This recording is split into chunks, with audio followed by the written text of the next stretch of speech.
Minutos após a explosiva descompressão, o voo 811 estava rapidamente chegando a 5.000 metros para atingir ar respirável.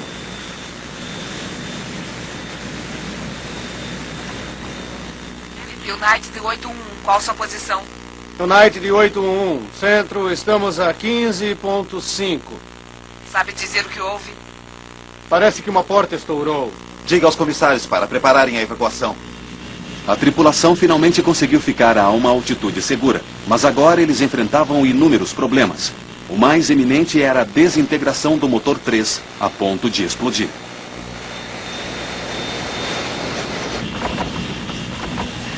Tem alguma indicação de fogo? Não. Não tem nenhuma. Certo, perdemos o número 3. Acho que vamos ter que isolá-lo. Certo. Pronto para isolar o número 3.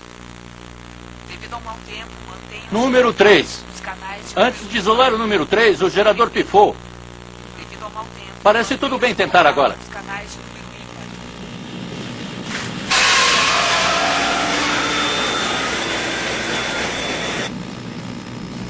ímpar. Bom, pelo menos parou a vibração. Alinhamento de combustível, realimentação principal ativada.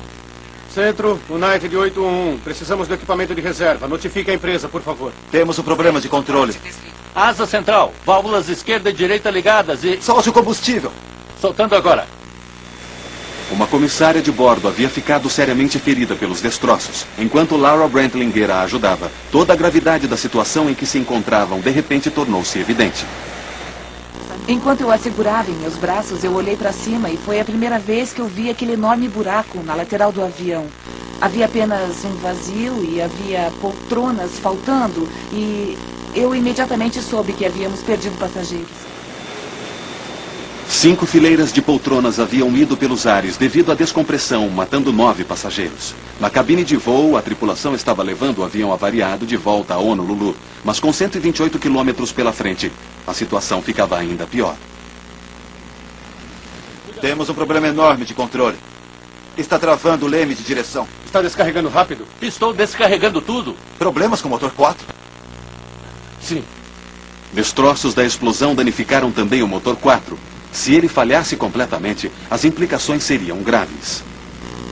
Se você está com 2 motores e pesa 300 mil quilos, isso é um grande problema.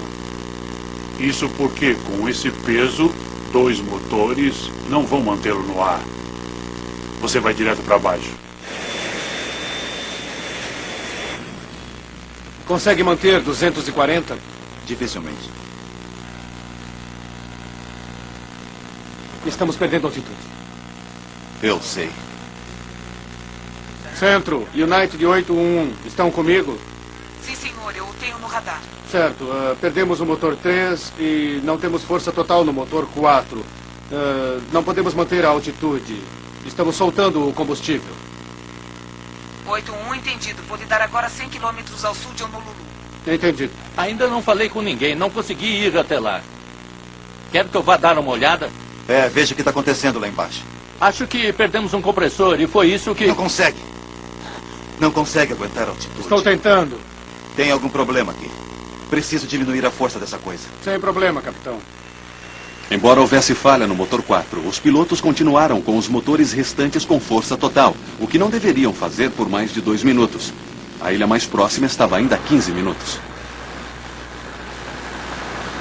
Olhei pela janela do lado direito e vi chamas. Grandes chamas. E eu sei que o motor em chamas significa problema. Os pilotos não sabiam que o motor 4 estava agora em chamas. Você tem agora 250 nós. Agora, isso é bom, mas 7.000... Agora está fazendo mais barulho. Fique de olho na direção. Temos que ir direto para Honolulu. Certo, eu vou descer então para ver o que está acontecendo. Isso, vai lá e veja o que está acontecendo. Eu vi o engenheiro de voo descendo as escadas. E quando eu vi, pensei, ai meu Deus, eles estão vivos. E foi um grande alívio para mim. Ele viu o buraco e ficou branco como papel. E eu gritei para ele, pelo amor de Deus, nos tire daqui.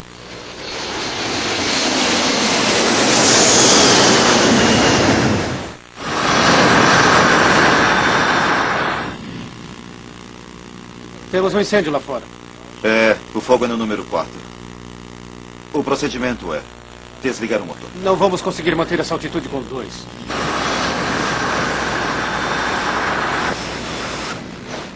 Temos um incêndio no lado direito. Estamos com 2 motores agora. Todo lado direito simplesmente se foi desde aquela parte lá atrás até... Está tudo aberto, a gente vê tudo lá fora. Como é que é? Parece que foi uma bomba. E a fuselagem? A fuselagem está toda aberta. Centro, parece que foi uma bomba que explodiu do lado direito. Todo o lado direito se foi. Certo, desde aquela parte lá atrás até... E alguém... Algumas pessoas devem ter morrido, eu não sei. Sabia que havíamos perdido pessoas. Não sabia quantas. Na verdade, só soube no dia seguinte quantos haviam morrido. Mas... Sabe, é terrível quando você é capitão de uma aeronave e você perde passageiros.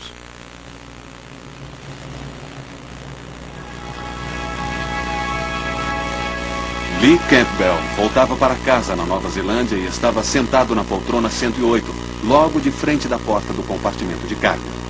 Eu acordei sobressaltada porque eu havia visto Lee de pé ao lado da minha cama. Ele tinha apenas uma jaqueta cinza sobre os ombros e um pequeno sorriso no rosto. Claro que ao acordar ele desapareceu, não estava lá. E quando acordamos pela manhã, conversamos sobre isso. Eu disse que havia sido estranho à noite, um sonho tão real, Lee parado ali. E então ligamos o rádio e a primeira coisa do noticiário foi a de que teria havido um problema com o avião da United. E eu disse, era o Lee, era o meu filho. E meu sangue gelou. Naquele momento eu soube que ele estava morto.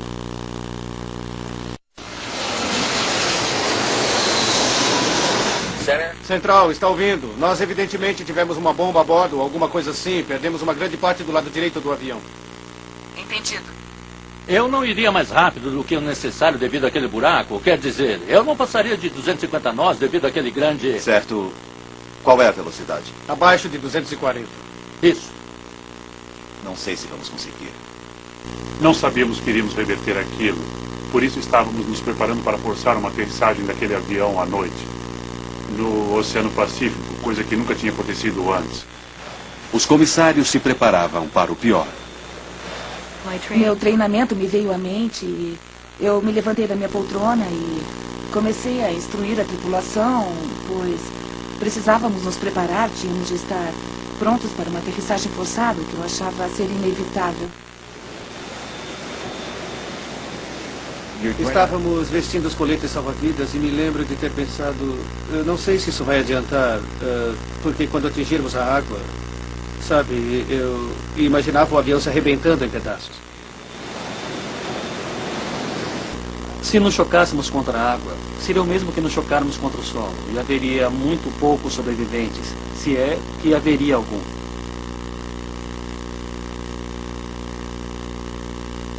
Então comecei a pensar no que era importante para mim, e naquela altura era meu filho.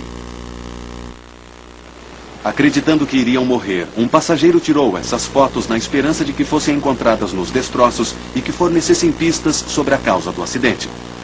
Por 15 minutos, o avião perdeu a altitude continuamente. E então, a 1.300 metros, o primeiro lampejo de esperança. Após um tempo incalculável, eu me lembro de um dos passageiros apontar para uma das janelas do lado direito. E todos nós olhamos. Olhamos por aquela pequena janela de onde estávamos sentados e pudemos ver um pequeno ponto de luz. Então, mais um, e logo então divisamos a costa. Luzes, adiante. Certo. Certo. Estamos em 4, estamos a 35 quilômetros, em boa forma. Mas o perigo estava longe do fim. No aeroporto de Honolulu, foi declarada emergência. Todas as aeronaves foram desviadas e serviços de resgate preparados para a aterrissagem forçada de um avião completamente carregado. Qual a velocidade? Bom, a 150 se mantiveram os dois motores. A 160... United 811 Informe quantas pessoas a bordo. Entendido. Quantos a bordo? No mínimo 160. Aqui o Knight de 81, aguarde. Não sei quantas pessoas estão a bordo. 200 e... Não tenho os papéis aqui comigo. Estamos muito ocupados agora. 200 e alguma coisa. Está bem. A 6 minutos do aeroporto, a tripulação agora precisava fazer o avião sobrecarregado e ir mais devagar para a aterrissagem. Mas ninguém sabia as consequências disso. O que aconteceu foi que, ao liberar os flaps e o trem de pouso, ainda não sabíamos se iríamos aterrissar no aeroporto, na água ou no centro de Honolulu. Certo, vamos tentar 10. Vamos começar no 10. Como estão os controles? Até agora, tudo bem. Mas os flaps estavam danificados e não iriam se estender completamente. Isso significava que o voo 811 teria de aterrissar perigosamente a alta velocidade. E o Knight 811 já está vendo o aeroporto? Bem à direita, capitão. Tudo bem. Sim, estamos vendo o aeroporto. Knight de 811. O 811 está liberado para aterrissar na pista esquerda. Estamos esperando em 05012. Liberado para pousar. Pista esquerda, United 811. Quando o instável 747 se alinhou para aterrissar, os pilotos sabiam que teriam somente uma chance. Mas mesmo se conseguissem naquele descontrole total, a pergunta perturbadora continuava. Será que a força do impacto iria provocar a desintegração da danificada e sobrecarregada aeronave?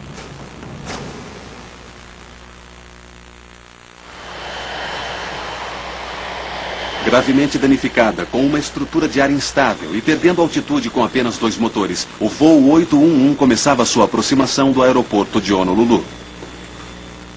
Aproximação com 2 motores. Aproximação com 2 motores. Ainda não tínhamos ideia da distância que estávamos do solo e se conseguiríamos chegar a Honolulu, mas aquela parecia ser a hora certa. Se estávamos próximos de algum lugar, provavelmente iríamos tentar aterrissar, estar com os passageiros na posição de impacto. Assim, quando começamos a gritar, eles se abaixaram e ficaram na posição de impacto.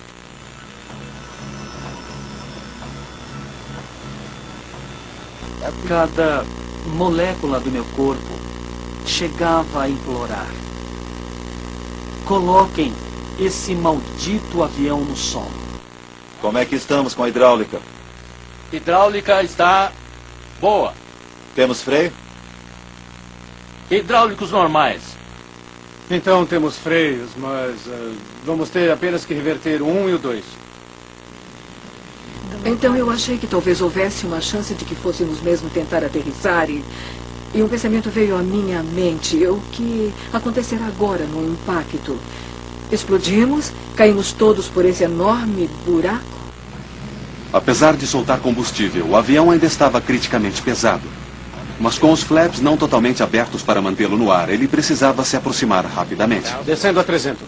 O perigo era de que a carga pudesse se soltar e o avião se partisse. 1,5. 190.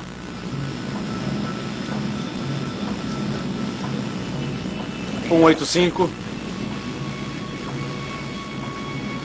Um pouco mais devagar, Dave. Está muito baixo.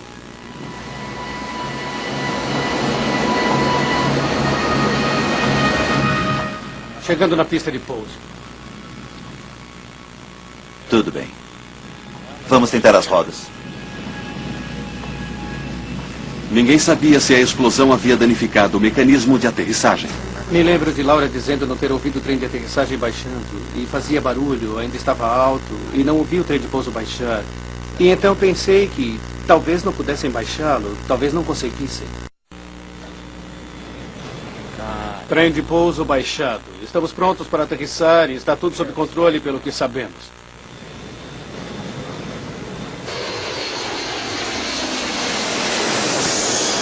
$200. 195. Meio ponto de altura. Parece bom. 192. 185. Diminuindo a força. 30 metros.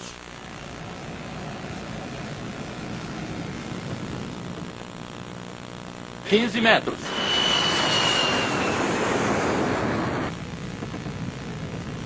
Centralize o equilíbrio. Centralize. 30. 10. 0. Descemos. Trem de pouso aguentando. Aterrissamos. Pareceu rápido. E minha preocupação agora é que não conseguíssemos parar até o fim da pista se continuássemos em frente.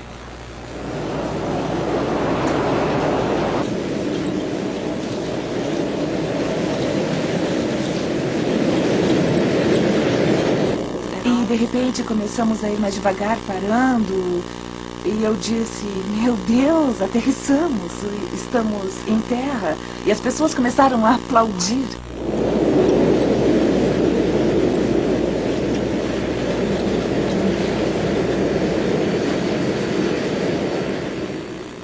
Provavelmente foi a melhor aterrissagem que já fiz. Quando finalmente paramos na pista, liberamos os 10 escorregadores e os comissários evacuaram todos os passageiros. Incrível como tudo aconteceu tão rápido. O que consigo pensar é que em menos de 45 segundos, 330 pessoas saíram do avião. Estávamos a uns 6 metros do solo. Eu teria saído do avião sem o escorregador. Eu estava desesperado para sair. Quando desligamos todos os controles, eu chequei o avião todo para ter certeza de que não havia mais ninguém nele. Fui até a porta à esquerda, desci o escorregador, vim até a frente e vi aquele buraco monstruoso e simplesmente não pude acreditar.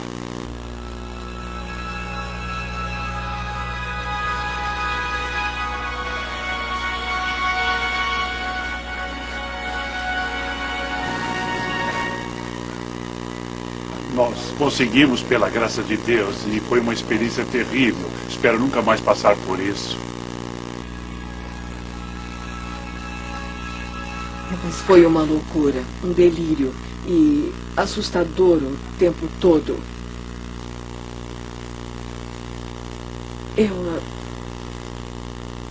Eu achei mesmo que fosse o fim e que iríamos morrer. Foi o meu primeiro pensamento, que aquele fosse o meu fim.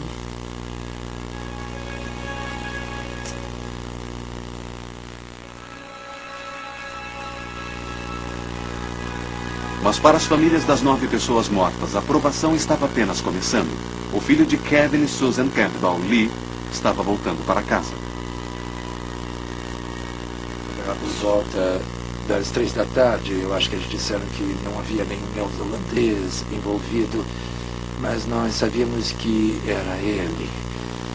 E então, depois de uns 15 minutos, recebemos um telefonema de Chicago, dizendo que lamentavam informar que nosso filho estava desaparecido e possivelmente morto. E acho que 1 hora depois um policial bateu em nossa porta e quando olhou para nós disse, eu posso ver que já receberam a notícia. E foi um dia horrível. E não melhorou nada durante muito tempo.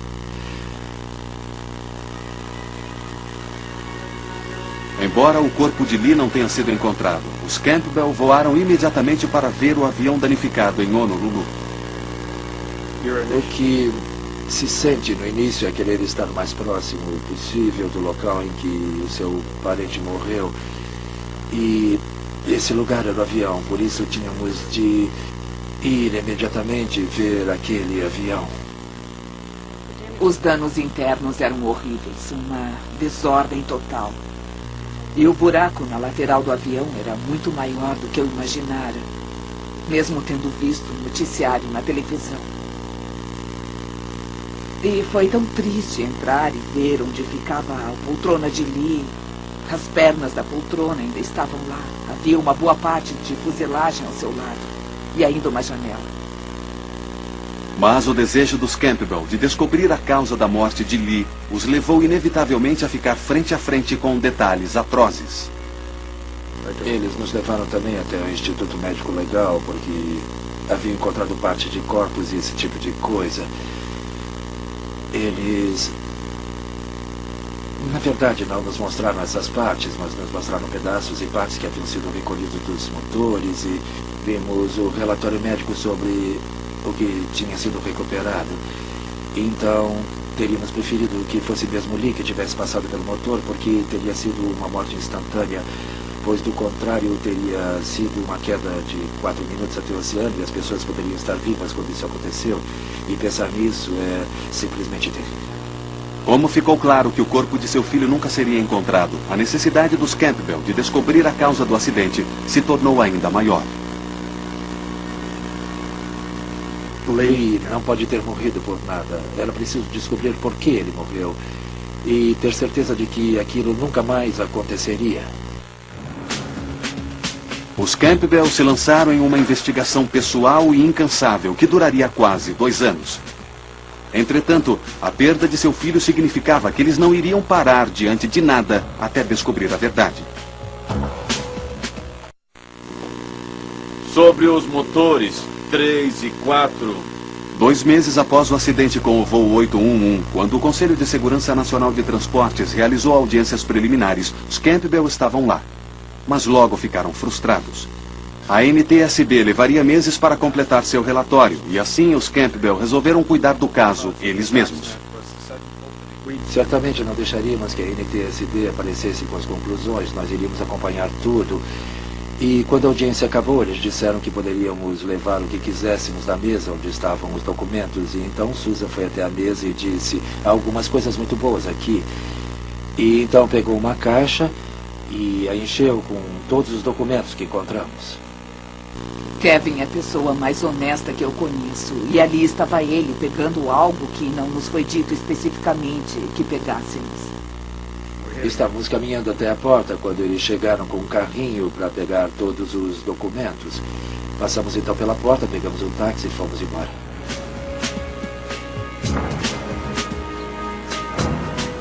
Assim, logo percebemos que tínhamos uma série de documentos muito bons, onde constavam muitas coisas não reveladas ao público.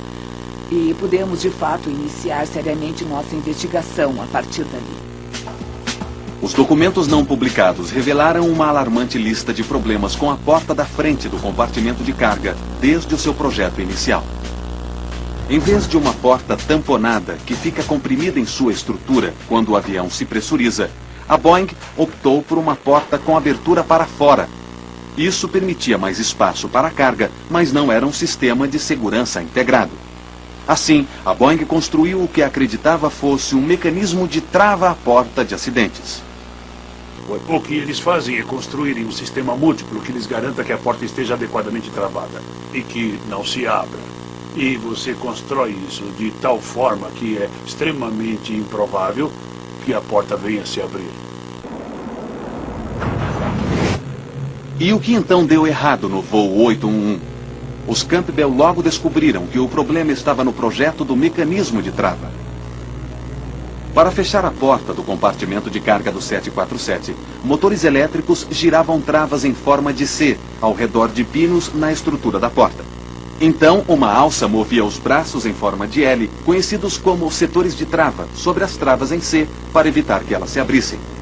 Mas já em 1975, problemas haviam sido detectados com os setores de trava. Kevin Campbell, engenheiro experiente, construiu um modelo para mostrar os pontos fracos no projeto da Boeing. Inicialmente, os setores de trava foram feitos de alumínio. E em 1975, a Boeing chegou à conclusão de que elas não eram resistentes o suficiente. Eles dobraram o alumínio para deixá-lo 2 vezes mais denso. Mas ainda não era o suficiente e muitas aeronaves nem chegaram a colocar essas travas. A fragilidade do alumínio aumenta dramaticamente o risco da porta se abrir acidentalmente. Com os setores de trava de alumínio, se as fechaduras tentassem se reverter, abrindo eletronicamente, apenas empurrariam o setor de trava para fora do lugar.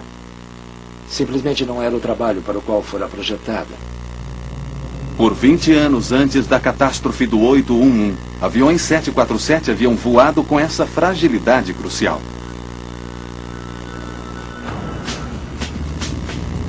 Os Campbell se perguntavam o que mais havia ficado por revelar. Eles redobraram seus esforços para descobrir toda a verdade por trás daquele acidente que havia matado seu filho. Nós compramos um carro e partimos pelos Estados Unidos para ver tantas pessoas quanto possível envolvidas no acidente. Começamos por Seattle, passando por Chicago até Washington. Descemos até Kentucky, Miami e passamos de volta por San Diego e Seattle. E essa foi apenas uma viagem. Os Campbell logo descobriram que um chocante incidente, semelhante ao do voo 811, havia mostrado claramente o perigo da porta do compartimento de carga.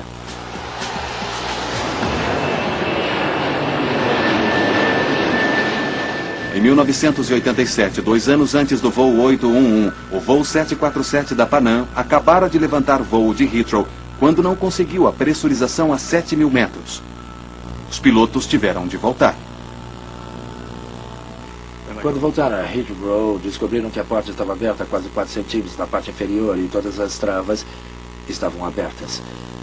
Ao chegarem à base de manutenção, descobriram que todos os setores de travas estavam tortos ou quebrados.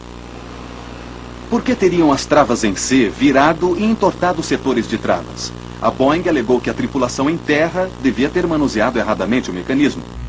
Mas a investigação dos Campbell descobriu outra pista vital para o porquê da trava em C ter virado. Um relatório chamava a atenção para os problemas com o sistema elétrico das portas. Havia uma falha no interruptor S2 da trava mestre que deveria ter desligado a energia da porta quando o puxador externo estivesse fechado. Esta foi uma descoberta alarmante. Quando o puxador externo foi fechado, o interruptor S2 da trava mestre deveria desconectar o suprimento de força e desligar os motores da trava C, evitando que virassem. Poderia isso então ter falhado, fazendo com que os motores abrissem a porta? Para descobrir, a Boeing pediu que as empresas aéreas fizessem um teste simples: fechar o puxador externo e então pressionar o interruptor para abrir a porta e ver o que aconteceria. Quando eles apertaram o interruptor, ele realmente funcionou e a Boeing pensou que isso não iria funcionar, mas na verdade funcionou. Havia energia para as travas da porta, com o puxador externo fechado, e a trava começou a se mover e começou a forçar os setores de trava.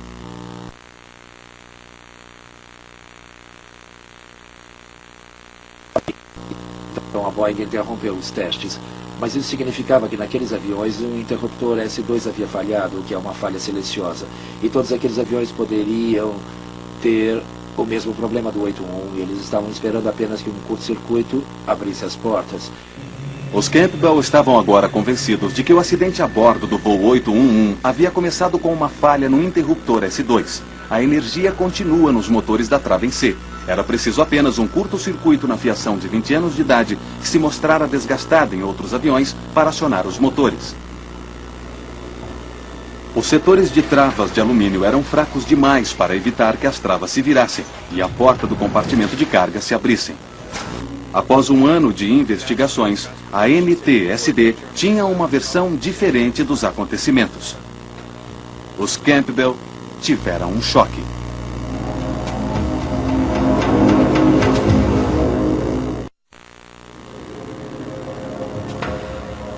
Abril de 1990. Depois de esperar por um ano pelo relatório oficial, Kevin e Susan Campbell esperavam que ele sustentasse sua teoria do que havia provocado o acidente do voo 811. Achei que sairia um outro relatório dizendo que havia um outro mau funcionamento crítico e ficamos pasmos quando eles disseram que a porta tinha sido manuseada incorretamente. Para os Campbell, a explicação imperfeita da NTSB e sua falha em não mencionar os problemas elétricos não serviam para nada. Eles voltaram a investigar o acidente do voo 811 e logo encontraram evidências perturbadoras sobre como e de que forma o acidente poderia ter sido evitado. Após o incidente da Panam em 87, a Boeing havia emitido uma diretiva para as empresas aéreas a respeito de como corrigir os fracos setores de trava em alumínio. A meritória diretriz que saiu era para que fossem substituídos os setores de alumínio por setores de aço, que não se entortariam. E haviam algumas exigências temporárias iniciais de inspeção a serem feitas, até o que eles chamavam de término da ação e fim do processo. A reparação era barata e simples, mas não sua execução. O preço real da modificação, a alteração desses setores de trava de aço era de $2.000 por avião. Mas levava 10 horas para ser feito. E era ali que estava o custo. Deixar o avião sem operar durante 10 horas, isso significa milhões de dólares. Os Campbell descobriram que em 88 a regulamentação era para que as empresas aéreas tivessem um prazo de 18 meses para implantar as melhorias. Um ano depois, Lee Campbell e mais 8 pessoas morreriam em um acidente que poderia ter sido evitado. Por que então as empresas aéreas não foram obrigadas a resolver o problema mais rápido? Se esses aviões, esses grandes aviões comerciais, não levantam voo, isso representa um desastre econômico. Então o que eles fazem é um lobby junto à agência reguladora nos Estados Unidos, a FAA, para que possam fazer substituições com o tempo, quando os aviões estiverem em solo. E assim não são tirados do serviço de manutenção. Mas ao fazerem isso, ao permitirem que as empresas aéreas e os fabricantes solucionem o problema sem pressa, em síntese, o que a FAA está fazendo é jogando com a vida de passageiros e da tripulação que estão nesses aviões durante o período de tempo em que não estão adaptados. Depois das mortes no voo 811, a FAA imediatamente diminuiu o prazo para reparar a porta do compartimento de carga de 18 meses para apenas 30 dias. A pressão da campanha dos Campbell finalmente começou a dar resultado. A parte vital da evidência que poderia provar que tinham razão, a porta do compartimento de carga, ainda continuava 3,5 km no fundo do Oceano Pacífico. Mas quando começaram a aparecer artigos na imprensa americana, a NTSB comissionou a Marinha Americana para procurá-la. 160 quilômetros ao sul de Honolulu, um submersível começa a vasculhar o leito do oceano. Fomos para Honolulu e esperamos por lá enquanto eles faziam suas tentativas. E eles finalmente recuperaram a porta a 4.500 metros de profundidade, a maior profundidade até então. E recebemos um telefonema 1 hora depois de ela ter sido retirada da água. Mas antes que os Campbell pudessem vê-la, a porta foi rapidamente removida para a fábrica da Boeing em Seattle. Os Campbell foram atrás. Fomos até a Boeing e eles não quiseram mostrá-la. Então disseram que partes fundamentais tinham sido levadas para a NTSB. Então entramos no carro outra vez e fomos até Washington.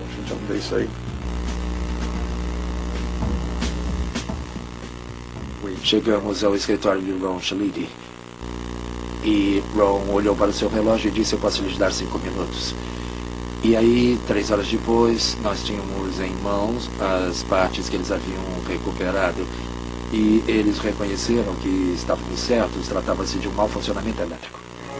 Finalmente, a NTSB emitiu publicamente um relatório revisado que coincidia com a versão dos Campbell.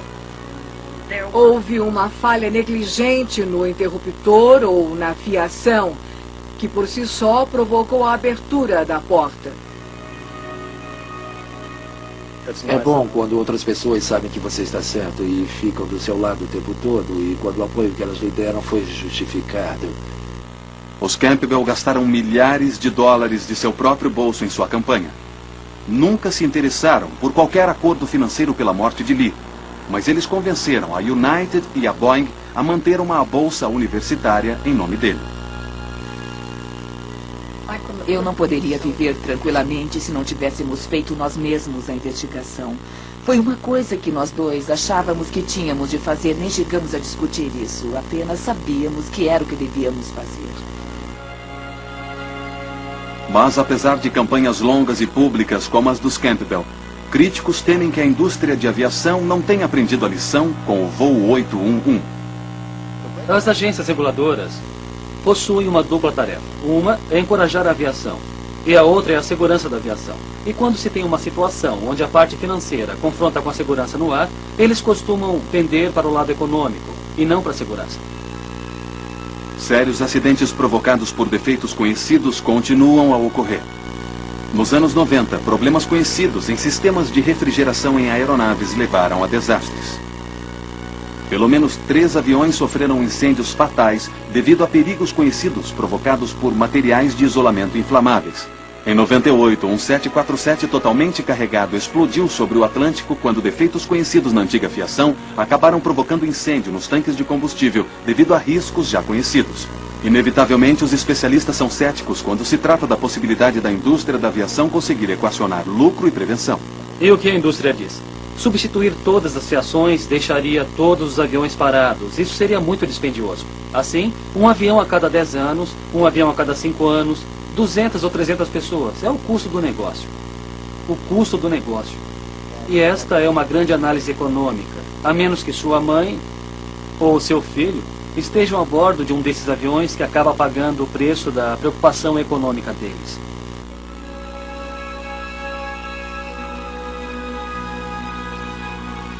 Para alguns dos sobreviventes do voo 811, o preço foi alto.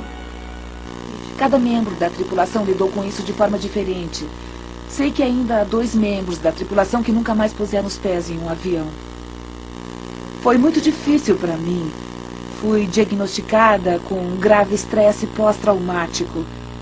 Você não consegue raciocinar, não consegue pensar, tomar uma simples decisão é extremamente difícil. Você fica totalmente perdida. Foi mesmo muito difícil lidar com isso.